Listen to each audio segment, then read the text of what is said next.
नमस्कार दोस्तों, हम लोग इस वीडियो में आदिकाल देखेंगे। ठीक है, वो भी पूरा नहीं, हम लोग आदिकाल का कुछ पार्ट देखेंगे, फिर दूसरी वीडियो में देखेंगे। तो चलिए देखते हैं। और इसके बाद हम लोग फिर इससे संबंधित क्या करेंगे, अभ्यास प्रश्न भी कर लेंगे, इससे रिलेटेड जो प्रीवियस ईयर आया हुआ है वो। ठीक है, तो चलिए देखते हैं पहले कि आचार्य रामचंद्र शुक्ल द्वारा वर्णित आदिकाल के संदर्भ में पहले देख लेते हैं कि उनके प्रमुख कथन आचार्य रामचंद्र शुक्ल जी के। प्राकृत की अंतिम अपभ्रंश अवस्था से ही हिंदी साहित्य का आविर्भाव माना जा सकता है।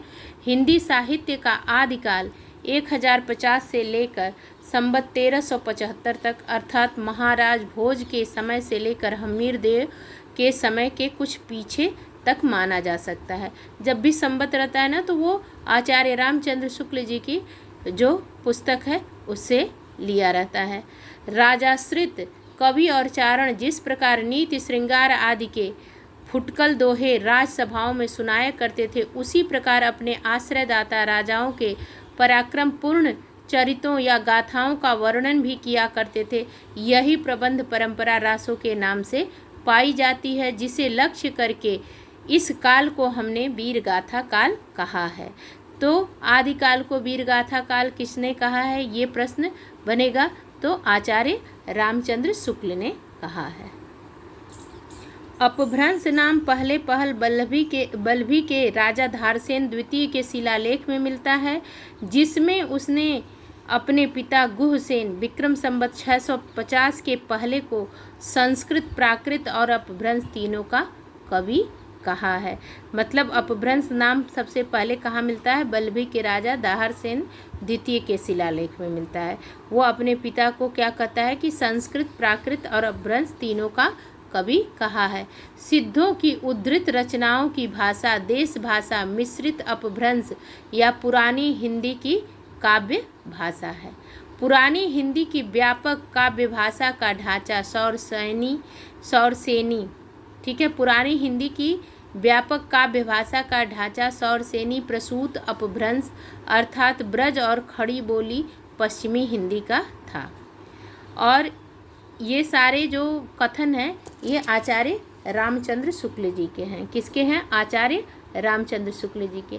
जिसमें सबसे महत्वपूर्ण तो ये है, ये अक्सर पूछा गया है टीजीटी पीजीटी में भी, और आपके डीएसएसबी एलटी सारे एग्ज़ाम में लगभग देखोगे तो ये ज़रूर आता है कि आध्यात्मिक रंग के चश्मे आजकल बहुत सस्ते हो गए हैं। उन्हें चढ़ाकर जैसे कुछ लोगों ने गीत गोविंद के पदों को आध्यात्मिक संकेत बताया है, वैसे ही विद्यापति के इन पदों को भी। ये अक्सर कोटेशन दे के पूछता है किसका है, तो आचार्य रामचंद्र शुक्ल जी का। अब चलिए, ये कुछ महत्वपूर्ण पंक्तियां हैं जो सब उतनी महत्वपूर्ण सारी नहीं है ये आती, लेकिन यहाँ से जो ये विद्यापति का है कि देसिल बैना सब जन मिठा ते तैसन जम्पौ अहट्टा, ये विद्यापति का है, ये अक्सर आता है। हिंदू बोले दूरह निकार छोटे तरुका भवकी मार, ये भी विद्यापति का कीर्तिलता से है। ठीक, अब उसके बाद ये पृथ्वीराज रासो का भी आ जाता है कभी कभी कि मनहु कला ससभान कला 1600 बन्नी बिगसी कमल श्रृग भ्रमर बेनु खंजन मृग लुट्ट। ये किससे लिया गया है, किससे है ये पंक्ति? पृथ्वीराज रासो से। कुछ महत्वपूर्ण पंक्तियाँ ये भी हैं जो आती हैं कि बज्जिए घोर निशान रान चौहान चौहों दिस, ये पृथ्वीराज रासो से है। उट्टी राज पृथ्वीराज बाग मनो लग वीर नट, ये भी पृथ्वीराज रासो से है। और ये आया हुआ है, ये टेट में भी आया हुआ है, यूपी टेट, ठीक है, यूपी टेट में भी आया हुआ है। और ये महत्वपूर्ण है कि 12 बरिस लय कुकुर जिए कुकर जिए और 13 लव जिए सियार बरिस 18 छत्री जिए आगे जीवन को धिक्कार। ये किसका है ये पूछता है, तो ये जगनिक का है। और अमीर खुसरो का तो महत्वपूर्ण है ही, ये देख लेते हैं। एक थाल मोती से भरा किसका है? अमीर खुसरो। एक नार ने अचरज किया, अमीर खुसरो, ये पहेली है अमीर खुसरो की। वो गोरी सोमे सेज पर मुख पर डारे केस, ये भी अमीर खुसरो का है। और ये अमीर खुसरो का है, जे हाल मिसकी मुकुल तगा फुल दुराय नैना बनाए बतिया।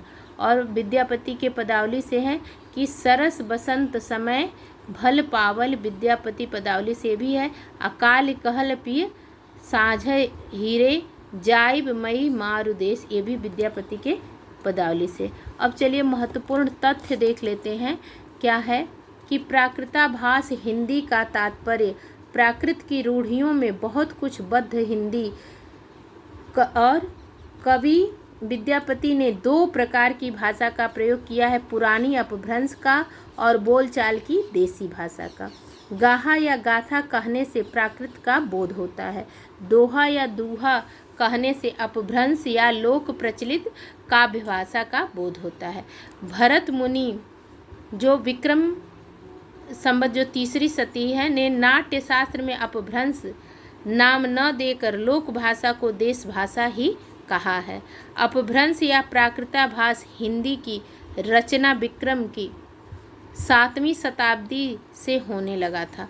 अब ये 84 सिद्धों के नाम हैं जो आप लोग फटाफट देखते चलो। लोईपा, कायस्थ, लीलापा, वीरूपा, डोम्बिपा, छत्री, सबरपा, छत्री, ये एक बार देख लो। इसके नाम स्क्रीनशॉट लेके आप लोग रख लो, क्योंकि नाम कभी कभी पूछ देता है। लगभग आप लोग एक बार पढ़ोगे ना तो गेस करके एग्ज़ाम में कर लोगे।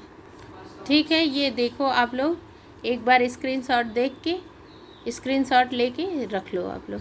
फिर चलिए ये कर लेते। सिद्धों में सबसे पुराने सरोज वज्र भी नाम है। अब महासुखवाद का प्रवर्तन वज्रयान शाखा में हुआ है। महासुख का अर्थ है आनंद स्वरूप, ईश्वरत्व, प्रज्ञा और उपाय के योग से इस महासुख दशा की प्राप्ति मानी गई है। गोरखनाथ का नाथ पंथ मूल रूप से वज्रयान शाखा का ही एक रूप है।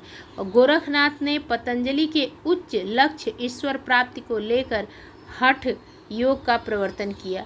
वज्रयानी सिद्धों का लीला क्षेत्र भारत का पूर्वी भाग था। गोरखनाथ ने अपने ग्रंथ का प्रचार देश के पश्चिमी भागों में विशेषकर राजपुताने और पंजाब में किया। नाथों की संख्या 9 माना गया है। लोग इन्हें नवनाथ भी कहते हैं। गोरख सिद्धांत संग्रह में इनका नाम निम्न क्रम में बताया गया है: नागार्जुन, जड़ भरत, हरिश्चंद्र, सत्यनाथ, भीमनाथ, गोरक्षनाथ और चरपट, जलंधर और मलयार्जुन।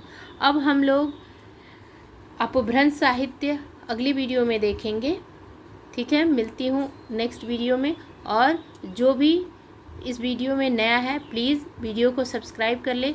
आपको यहाँ टीजीटी, पीजीटी और डीएसएसबी, एलटी, जीआईसी प्रवक्ता सबके लिए एकदम अच्छे से एक एक चीज़ बहुत ही अच्छे ढंग से आप लोग को ऑथेंटिक मिलेगी। और हम लोग साथ साथ में तैयार करते चलेंगे प्रश्न अभ्यास के साथ। ठीक है, मिलते हैं अपभ्रंश साहित्य के साथ नेक्स्ट वीडियो में। धन्यवाद।